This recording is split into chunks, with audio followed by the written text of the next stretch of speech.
Bonjour YouTube, mes amis, ravi de vous retrouver. Nous allons voir comment utiliser un tableau croisé dynamique pour analyser cette table. Nous avons la colonne A, les années, les niveaux dans la colonne B et student, et si j'ai saisi student 1, niveau 1, niveau 2, etc. Ici, vous allez avoir, vous mettre le nom et prénom de vos élèves. Ici, le genre masculin et féminin. Et on a deux notes, note 1, note 2. Les notes ici sont sur 20. Dans cet exemple-là, il n'est pas réel, mais juste fictif. Donc, la première des choses, on va faire CTRL étoile pour sélectionner toute cette table-là. On clique sur accueil, on met ici la bordure. Donc on sélectionne cette table, CTRL majuscule touche en bas, CTRL retour du chariot, et maintenant toute la table elle est sélectionnée. Bien sûr on peut la renommer, mais on n'a pas besoin, il suffit de cliquer sur n'importe quelle cellule ici, cliquer sur insertion, puis tableau croisé dynamique. On va choisir une nouvelle feuille. On va la renommer ici, tableau croisé dynamique de 2020-2021. Et vous voyez cette table-là. Si on prend par exemple l'année, si on prend l'année dans les lignes, et je prends student genre dans les colonnes, et je prends genre dans les valeurs, je change ici le zoom, j'ai immédiatement dans le résultat ici le nombre des élèves bien par genre et par année. Ça c'est le total. On clique sur analyse ici, bien création, et dans les dispositions on va choisir ce forme tabulaire.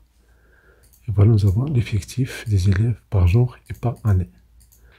Maintenant, supposons que nous voulons analyser ça par analyser les notes. Puis clic droit, fichier liste des champs, ça c'est première option. Deuxième option, vous avez ici analyse des tableaux croisés dynamiques, vous avez affiché, vous avez liste des champs.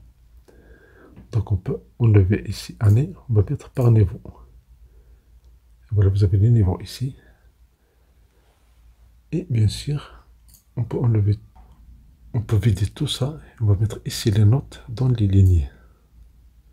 Et puis on va mettre les années dans les colonnes. On va mettre niveau ou bien student ou bien n'importe quelle variable texte dans les champs des valeurs. Et voilà, ici, elles ont été comptées. Le nombre de niveaux. Si on enlève ça, on va mettre genre. Voilà le nombre par les notes. Donc, pour grouper ces notes-là, on fait clic droit. Grouper.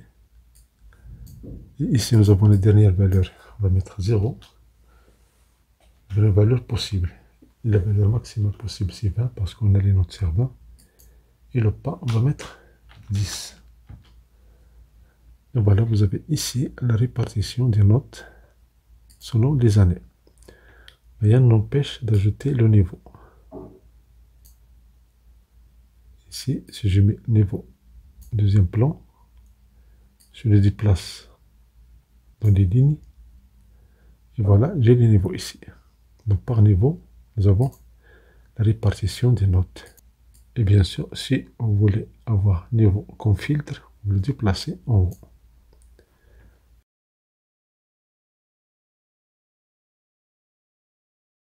Et voilà, vous avez ici, vous cliquez sur ce menu-là. Vous avez, si vous voulez, les notes niveau 1. Si vous voulez niveau 2. Si vous voulez niveau 3. On prend tous et on valide. Donc voilà les notes, l'analyse des notes numéro 1. Merci pour votre temps, merci de cette chaîne, merci d'activer la notification pour recevoir des vidéos utiles et agréables.